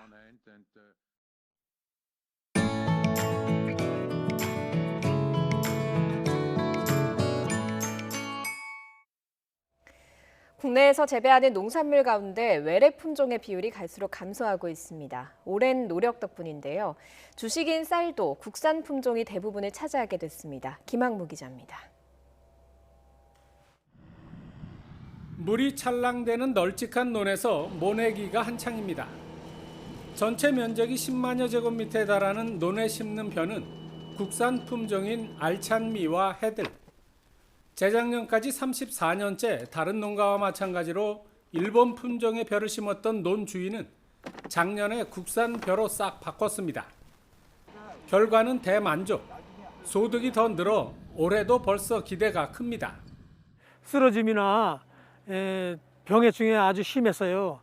해들이나 알찬미를 심고부터는 쓰러짐이나 병해충이 강해서 우리 농가 소득에 또 도움이 되면서 지난해 국내 논 72만 6천여 헥타르 가운데 외래 품종의 벼를 심은 논은 8%인 5만 7천여 헥타르. 대부분 추천과 고시이카리 등 일본 품종으로 오래전부터 밥맛이 좋다고 널리 알려진 품종입니다. 품질이 좋아진 국산 품종벼의 개발로 재배 면적이 매년 줄었고 올해는 4만 7천여 헥타르로 더 줄어들 것으로 보입니다. 농촌진흥청은 오는 2024년에는 외래 품종벼 재배를 1만 헥타르로까지 줄일 계획입니다. 지역 맞춤형 벼 품종 개발 보급을 통해 외래 품종 재배 면적을 지속적으로 줄여 오는 2025년에는 더 이상 상업적으로 의미 없는 수준이 될 수 있도록 만들 계획입니다. 품질 좋은 국산 벼의 개발로 우리 식탁은 우리 쌀이 차지하게 됐습니다. YTN 김학무입니다.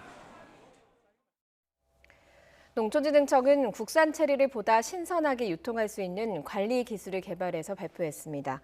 농진청은 체리의 껍질이 얇고 부드러워서 유통하기가 까다로워 출하한 지 2, 3일 만에 상품 가치가 떨어지는데 냉장 보관과 함께 습도 조절용 포정 기술을 사용하면 12일 정도를 신선하게 보관할 수 있다고 밝혔습니다. 기후변화로 해충 출현 시기가 빨라짐에 따라서 콩과 옥수수에 발생하는 나방류 피해 예방을 위해 방제를 서둘러야 하는 것으로 나타났습니다. 농촌진흥청에 따르면 콩에 발생하는 나방류는 거세미 나방과 파밤 나방 등이 있고 옥수수에는 조명 나방, 멸각 나방 등이 있는데 최근 기후변화로 출현하는 시기가 빨라졌고 수도 늘어났습니다. 전국에 오락가락 봄비가 내리고 있습니다. 지금은 비구름이 약화하면서 소강 상태를 보이고 있는 곳이 많은데요. 앞으로 강원 영동에는 최고 40mm, 그 밖의 지역에는 5에서 30mm의 비가 내리겠습니다. 비는 내일 낮에 대부분 그치겠지만 강원과 영남은 밤까지 이어지는 곳이 있겠습니다. 내일 비가 그친 뒤 낮에도 종일 흐린 하늘이 이어지겠고요. 기온이 크게 오르지 못하고 서늘하겠습니다. 내일 서울 한낮 기온이 21도, 광주 20도, 부산 22도로 오늘과 비슷하거나 조금 더 낮겠습니다. 주말에는 다시 맑은 날씨를 회복하겠고요. 낮 기온이 25도로 웃돌면서 다소 더운 날씨가 찾아오겠습니다. 지금까지 날씨 정보였습니다. 이어서 저녁 종합 뉴스 이브닝 뉴스가 방송됩니다. 시청해주신 여러분 고맙습니다.